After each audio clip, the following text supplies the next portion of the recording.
Today's lesson, how to draw a cartoon leprechaun. Hey, it's John-Marc and welcome to today's lesson. We're going to be doing a face of a leprechaun. Since it's St. Patty's Day, I thought it'd be a fun one to do, and let's begin. So the first thing I'm doing right now is sketching out the head. I put in the crosshairs. The crosshairs always help to guide me and you where the nose, eyes, and mouth will be. If you're the first time watching this video or any of my videos, make sure you subscribe and check out some of my other ones because I get in more detail with every video, different from one-to-one, and I've gone over from the reasoning that I've used a crosshair. So let's continue to the lesson. I have an ear in, working on the eye right now, and as I sketch, I always sketch very light in the very beginning, and then I come back and I go a little harder. At the end of this video, you're going to find two images, and one's going to be a tighter image, and the second one is actually going to be a color rendering of this little leprechaun. Alright, so I'm working on the teeth right now, the mouth, and I'm just going really quick in action because this is just to get your thoughts out and lay out your character. And from there, I'll actually take it to a tighter pencil, bring it back into Photoshop, and redo the layer. Now watch what I do with his eyebrows. At those big sweep there, then I'll come back and I'll add some more detail. That's just to give me the layout, how big I like them and fluffy. Let's work on his hat, as you know. Alright, there's a rim there. Okay, let's get the back part. Let's figure out how big he's going to be in the back. Again, this is a simple little drawing that I hope you enjoy, and feel free to customize it any way or fit you would like, because that's the creativity part of being an artist, or in this case, a cartoonist right now. And this sketching is also very good to help you with all kind of art, for doing graphic designs as well as fine art. Sketching is still a practice that is necessary in all aspects in art. Alright, I'm just going to do like a little part of his body there, coloring later. We can't forget the four-leaf clover right now. Alright, let's just work on that one. There we go, 1, 2, 3, and here's the fourth one.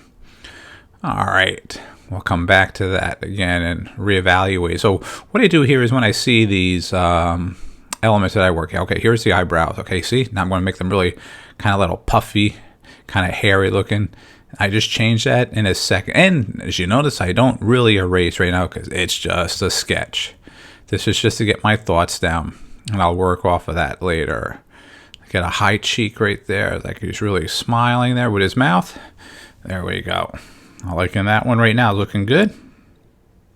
And I'll get a little bit darker from time to time.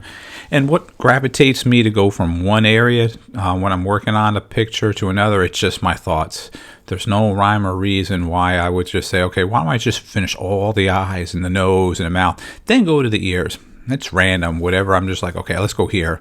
Bounce back, bounce back. And the same thing can be for you. You may be looking at this and then later on see the final one and just do a version for yourself. And from there, you might actually notice that you might be doing a little bit different than I am. That's totally okay.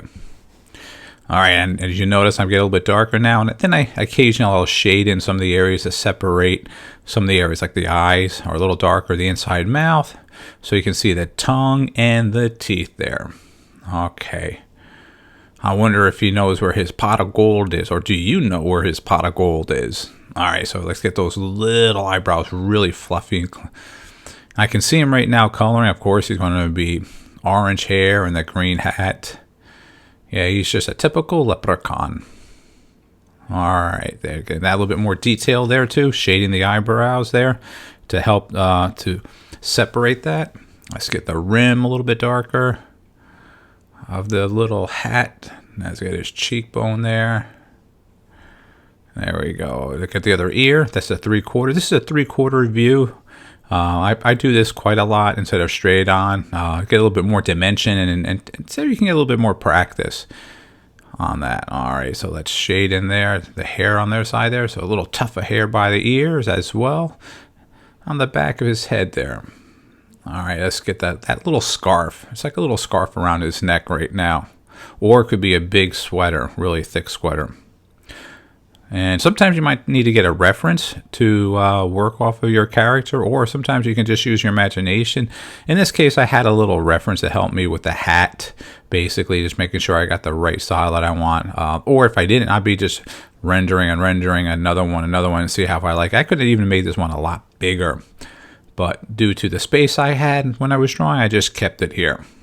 All right, now it's getting a little darker, and the 4-leaf clover, getting them shaded in as well, just to stand out. All right, that looks good. As always, make sure you sign and date, and thanks for watching this video, and have a great day.